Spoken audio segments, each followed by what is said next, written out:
नमस्कार दोस्तों, मैं अर्जुन आपका स्वागत करता हूँ स्टडी बाय अर्जुन के यूट्यूब चैनल में। तो दोस्तों आज की हमारी क्लास है प्रस्तावना यानी प्रेमबल के बारे में। दोस्तों आज की हमारी क्लास है, तो दोस्तों वीडियो को अंत तक जरूर देखना ताकि सभी क्वेश्चन जो है आपको आसानी से याद हो जाएं। साथ ही दोस्तों अगर आप हमारे चैनल पर पहली बार आए तो हमारे चैनल को भी सब्सक्राइब कर लीजिएगा, साथ ही बेल आइकन को प्रेस कर लीजिएगा ताकि हमारे आने वाले वीडियो का नोटिफिकेशन जो है आप तक पहुँचता रहे। चलिए दोस्तों वीडियो को स्टार्ट करते हैं। यानी प्रस्तावना, दोस्तों प्रस्तावना को जो है उद्देशिका के नाम से भी जो है जाना जाता है। अब इसको उद्देशिका के नाम से जो है क्यों जाना जाता है, क्योंकि 13 दिसंबर 1946 में जो है एक उद्देश्य प्रस्ताव, जिसको उद्देश्य संकल्प के नाम से भी जो है जाना जाता है, पंडित जवाहरलाल नेहरू ने जो है इसको पेश किया था। और इसी उद्देश्य प्रस्ताव को जो है दोस्तों 22 जनवरी 1947 में जो है संविधान सभा के द्वारा जो है स्वीकार किया गया था। और आगे चलकर यानी 26 नवंबर 1949 को जो है यही उद्देश्य प्रस्ताव जो है प्रस्तावना बना था। और इसीलिए जो है दोस्तों इसको उद्देशिका के नाम से भी जो है जाना जाता है। याद रखेंगे दोस्तों, उद्देश्य प्रस्ताव यानी उद्देश्य संकल्प, इसको पेश किया गया था 13 दिसंबर 1946 में पंडित जवाहरलाल नेहरू के द्वारा।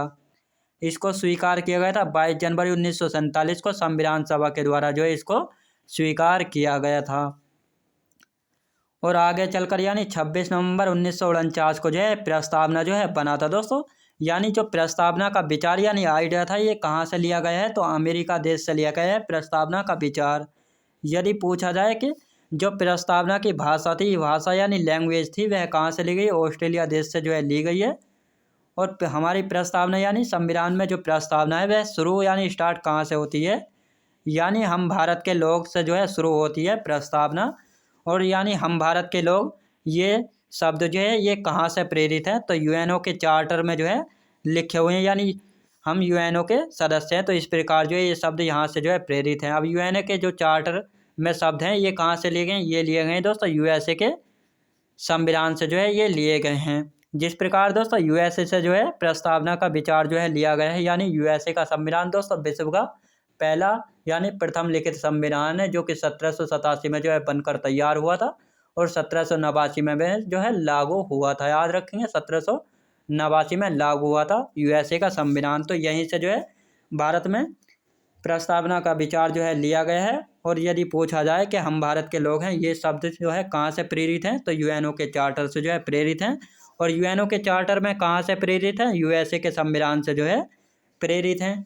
आप देखते हैं दोस्तों प्रस्तावना से संबंधित कथन कौन कौन से हैं। यानी प्रस्तावना को जो है किन अन्य नामों से भी जो है दोस्तों जाना जाता है। यानी प्रस्तावना के बारे में कुछ स्टेटमेंट यानी कथन है, इनके बारे में देख लेते हैं। तो प्रस्तावना को जो है संविधान की आत्मा, दोस्तों जो प्रस्तावना है इसको संविधान की आत्मा जो है किसने कहा है, तो ठाकुर दास भार्गव हैं, इन्होंने जो है प्रस्तावना को संविधान की आत्मा जो है कहा था। प्रस्तावना संविधान की कुंजी है, दोस्तों प्रस्तावना संविधान की कुंजी है, ये किसने कहा था, ये गजेंद्र गडकर ने कहा था। यानी जो प्रस्तावना है वह जो है संविधान की कुंजी है। प्रस्तावना संविधान निर्माताओं के विचारों को जानने की कुंजी व मुख्य नोट है, ये किसने कहा था, अर्नेस्ट बारकर ने जो है कहा था। यानी जो प्रस्तावना है यह संविधान निर्माताओं के विचारों को जो है जानने की एक कुंजी व मुख्य नोट है, ये कहा था अर्नेस्ट बारकर ने जो है इसको कहा था। जो प्रस्तावना है वह संविधान की राजनीतिक जन्म पत्री व जन्म कुंडली, यह किसने कहा था, के.एम. मुंशी जी के द्वारा जो है कहा गया था। जो प्रस्तावना है यह संविधान की जो है राजनीतिक जन्म पत्री एवं जन्म कुंडली, ये कहा था के.एम. मुंशी द्वारा जो है कहा गया था। प्रस्तावना संविधान का परिचय पत्र है, दोस्तों जो प्रस्तावना है यह संविधान का परिचय पत्र है, ये किसने कहा था, नाना साहब पालकीवाला ने कहा था। जो प्रस्तावना है यह संविधान का परिचय पत्र है, ये कहा था नाना साहब पालकीवाला ने जो है कहा था। प्रस्तावना हिंदुओं की सभा है, दोस्तों प्रस्तावना हिंदुओं की सभा है, ये किसने कहा था, विंस काउंट ने कहा था। यानी जो प्रस्तावना है यह है हिंदुओं की सभा है, ये कहा था विंस काउंट ने। याद रखेंगे। अब प्रस्तावना भारत का एक सूक्ष्म दल है, दोस्तों प्रस्तावना भारत का एक सूक्ष्म दल है, ये किसने कहा था, जी ऑस्टिन ने कहा था। यानी जो प्रस्तावना है ये भारत का एक सूक्ष्म दल है, ये कहा था जी ऑस्टिन के द्वारा जो है कहा गया था। प्रस्तावना भारत का एक सूक्ष्म दल है। अब देखते दोस्तों प्रस्तावना से संबंधित केस एवं मामले। केस एवं मामले क्या है, यानी प्रस्तावना से संबंधित केस एवं मामले। देखते हैं कौन कौन से केस एवं मामले हैं। तो पहला केस है दोस्तों बेरोबारी वर्सेस भारत संघ के बीच, जो कि 1960 का मामला है। यहाँ से दोस्तों एक क्वेश्चन बनता है, यानी क्या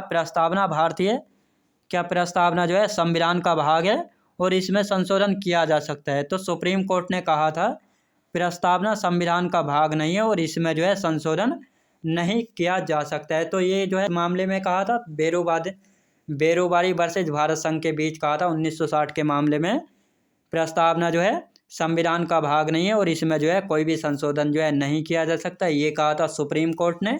अब दूसरा केस क्या था दोस्तों, दूसरा केस था केशवानंद भारती वर्सेज केरल, जो कि 1973 का मामला है। इसमें कहा गया था सुप्रीम कोर्ट के द्वारा प्रस्तावना संविधान का भाग है और इसमें जो है संशोधन किया जा सकता है मूल ढांचे को छोड़कर। ये किस मामले में कहा था, यानी केशवानंद भारती वर्सेज जो केरल राज्य के साथ जो मामला था, यानी 1973 का जो केस यानी मामला था, इसमें कहा गया सुप्रीम कोर्ट के द्वारा प्रस्तावना जो है संविधान का भाग है और इसमें जो है संशोधन किया जा सकता है, केवल मूल ढांचे को छोड़कर जो है इसमें संशोधन जो है किया जा सकता है, याद रखेंगे। अब देखते हैं दोस्तों प्रस्तावना में संशोधन कितनी बार हुआ है। तो प्रस्तावना में जो है संशोधन केवल एक बार जो है संशोधन हुआ है और यह संशोधन जो है कब हुआ है और इस संशोधन के द्वारा जो है इसमें क्या ऐड जो है किया गया है प्रस्तावना में। तो 42वें संविधान संशोधन अधिनियम 1976 के द्वारा जो है 3 शब्द जोड़े गए थे प्रस्तावना में। तो ये 3 शब्द कौन कौन से हैं, जो कि 42वें संविधान संशोधन अधिनियम 1976 के तहत जो है 3 शब्द जोड़े गए थे। तो ये 3 शब्द है दोस्तों, पहला है समाजवादी, दूसरा है पंथ निरपेक्ष और ये दोनों शब्द जो है पैराग्राफ 1 में जो है जोड़े गए हैं। तीसरा शब्द था अखंडता, ये वाला शब्द जो है पैराग्राफ 6 में जो है जोड़ा गया है। यानी प्रस्तावना में जो है दोस्तों पैराग्राफ जो है बने हुए हैं और इसी प्रकार जो है समाजवादी, पंथ निरपेक्ष ये दोनों शब्द पैराग्राफ 1 में शामिल किए गए हैं और अखंडता शब्द जो है ये पैराग्राफ 6 में जो है शामिल किया गया है। जो 42वां संविधान संशोधन अधिनियम 1976 है, इसको दोस्तों लघु संविधान यानी मिनी कॉन्स्टिट्यूशन के नाम से भी जो है जाना जाता है। दोस्तों आपको पता होना चाहिए, यानी लघु संविधान किसको कहा जाता है, तो 42वां संविधान संशोधन अधिनियम 1976 को जाना जाता है लघु संविधान के नाम से, याद रखेंगे। तो प्रस्तावना में जो है केवल एक बार संशोधन हुआ है और जिसके द्वारा जो है 3 शब्दों को जो है जोड़ा गया था, समाजवादी, पंथ निरपेक्ष और अखंडता, याद रखेंगे। अब देखते दोस्तों प्रस्तावना में जो है न्याय कितने प्रकार, यानी प्रस्तावना में कितने प्रकार के न्याय की जो है चर्चा की गई है। तो प्रस्तावना में जो है 3 प्रकार के न्याय की जो है चर्चा की गई है, सामाजिक न्याय, आर्थिक न्याय और राजनीतिक न्याय। यानी इन तीनों न्यायों की चर्चा कहाँ पर की गई है, प्रस्तावना में की गई है और ये तीनों न्यायिक आदर्श जो है लिए गए हैं रूस देश से जो है लिए गए हैं। कहाँ से दोस्तों, रूस देश से जो है ये तीनों न्याय जो है लिए गए हैं।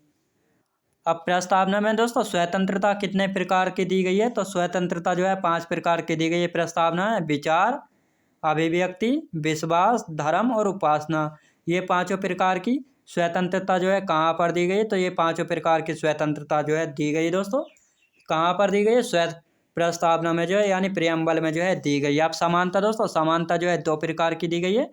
कौन कौन सी समानता दी गई है, समानता यानी इक्वालिटी 2 प्रकार की, गरिमा यानी प्रतिष्ठा जिसको स्टेटस के नाम से भी जानते हैं, और अवसर यानी अपॉर्चुनिटी। तो ये 2 प्रकार की जो है समानता दी गई है प्रियम्बल यानी प्रस्तावना में। भाईचारा दोस्तों, भाईचारा एक प्रकार का यानी बंधुत्व।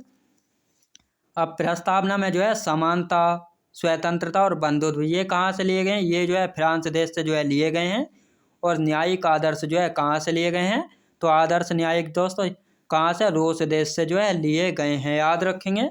तो दोस्तों मैं उम्मीद करता हूँ आपको वीडियो क्वालिटी, कंटेंट वगैरह सभी कुछ आपको पसंद आया होगा। पसंद आया हो तो लाइक शेयर और सब्सक्राइब करना बिल्कुल भी ना भूले। साथ ही दोस्तों अगर आप हमारे चैनल पर पहली बार आएँ तो हमारे चैनल को भी सब्सक्राइब कर लीजिएगा, साथ ही बेल आइकन को प्रेस कर लीजिएगा ताकि हमारे आने वाले वीडियो का नोटिफिकेशन जो है आप तक पहुँचता रहे। चलिए दोस्तों मिलते हैं नेक्स्ट वीडियोज़ में।